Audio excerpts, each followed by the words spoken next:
What if the walls around you held not just history, but souls who never left?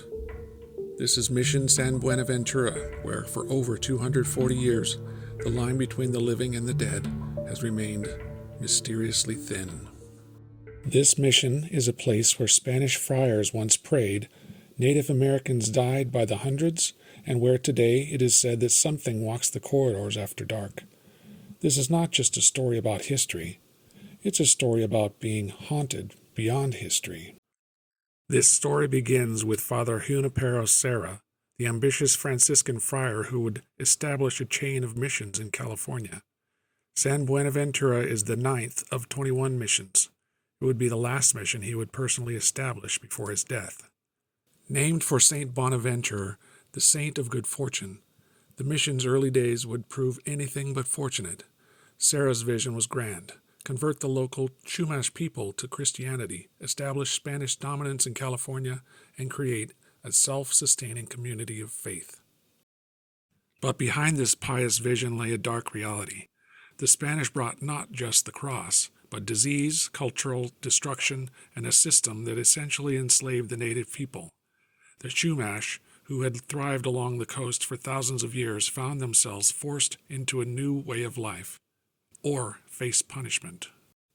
The original mission was destroyed by fire in its early years. What stands today dates to 1809 and was constructed with Chumash laborers under Franciscan supervision.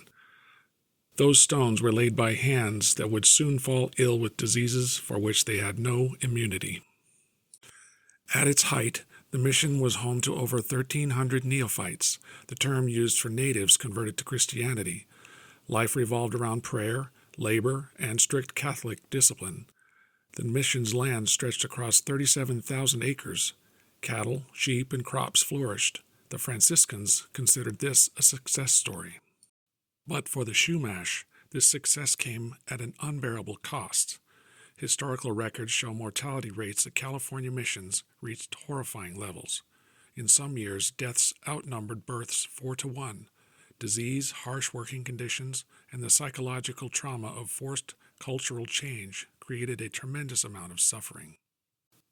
This mission cemetery holds the remains of approximately 3,000 individuals, primarily Chumash. It's one of the largest mission burial grounds in California. Think about that number for a moment. 3,000 souls, most dying far before their time, buried beneath these peaceful grounds. By the 1830s, everything changed again.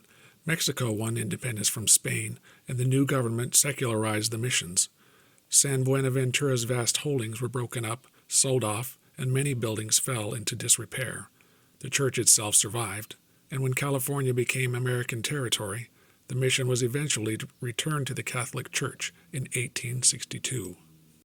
Today, the mission stands as both an active parish and historical landmark, a place where modern worshipers sit in pews directly above the grounds where so many perished, and perhaps where some never left.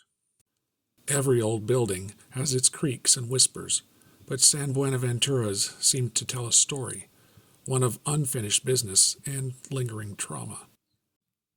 The most frequently reported apparition in the mission is known simply as the Lady in Black. She's seen wandering the mission grounds after sunset, dressed in clothing from the early 1800s. Witnesses describe her as wearing a formal black dress with a lace veil covering her head. Local legend holds she was the widow of a Spanish sailor who perished at sea. In her grief, she devoted herself to the church, eventually dying within these walls. But her devotion was so strong that not even death could sever her connection to this place. Caretakers report finding fresh flower arrangements mysteriously moved from the altar to specific graves in the cemetery, graves that historical records show belonged to sailors lost at sea. One mission tour guide stated, "She doesn't seem unhappy or threatening. It's more like she's still performing the duties she had in life. Sometimes when I lock up at night, I swear I can hear the rustle of her dress around the corner." Even more unsettling is the Phantom Friar. Dozens of independent witnesses have reported encounters with a monk in traditional brown Franciscan robes walking purposefully through the garden areas and corridors. What makes these sightings remarkable is their consistency. The monk is always described as slightly shorter than average height, with his face obscured by his hood. He walks with a purpose, as if late for prayer, and vanishes when approached. Most witnesses initially assume he is a costumed tour guide, until he disappears through solid walls. A former parish priest here reported, "I never saw anything myself, but there were nights I felt a presence walking beside me as I made my rounds. It felt supervisory, like someone checking that I was doing things correctly. It wasn't frightening. It felt like a colleague." The mission's bell tower seems to be a focal point for unexplained phenomena. The bells have been reported to occasionally ring on their own, according to multiple witnesses over decades. In 1952, during a strong earthquake, witnesses outside the mission claimed to see a robed figure frantically ringing the bells, despite the tower being empty at the time. Mission records revealed a similar account from an 1812 earthquake, when the bell ringer had heroically warned the community but perished when the tower partially collapsed. Today, the San Buenaventura mission serves dual purposes. It remains an active Catholic parish where the faithful gather for Mass, but it's also a historic landmark visited by thousands of tourists each year. And some of those visitors leave with more than just photographs. A local high school teacher who brings students for history field trips shared this experience from 2021. "I was doing a final head count before leaving when I noticed a student still inside. I could clearly see a teenage girl in our uniform standing by the baptismal font. I called out that it was time to go, but when I approached, there was nobody there. All our students were already on the bus." Most interesting are the cold spots and whispers reported throughout the grounds. Consistent areas of unexplained temperature drops have been documented in the sanctuary and near specific graves. Visitors frequently report hearing whispered prayers in Spanish or Latin when no one is around, and the unmistakable scent of incense when none is burning. Skeptics, of course, have their explanations. The mission's thick adobe walls create natural temperature variations. Ocean breezes can carry sounds in unusual ways. Our human tendency to pattern recognition can transform ordinary shadows into monks and spirits. A parapsychologist who conducted a study at the mission takes a middle position. "We documented numerous anomalies that defy conventional explanation. EVP recordings, unexplained electromagnetic fluctuations, and consistent witness accounts across decades. While I can't definitively say ghosts exist, something unusual is certainly happening at San Buenaventura." The San Buenaventura mission stands today as a complex monument to faith, to colonization, to cultural clash, and perhaps to the spirits caught between worlds. Its adobe walls have witnessed joy and suffering, birth and death, conquest and resilience.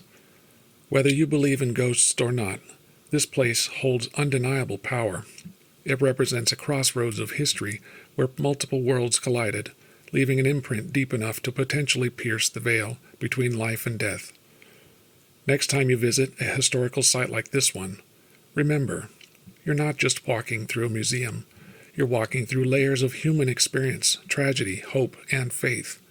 Some of those experiences may have been powerful enough to transcend time itself. If you've experienced something unexplained at this or any other California mission, share your story in the comments below. And for those of you brave enough to investigate in person, San Buenaventura Mission is open to visitors daily from 10 a.m. to 5 p.m. Remember to subscribe to our channel for more explorations of some of the most haunted historical sites around the world.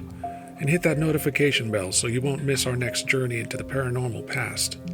Until then, keep your eyes open. History might just be looking back at you. Thanks for watching.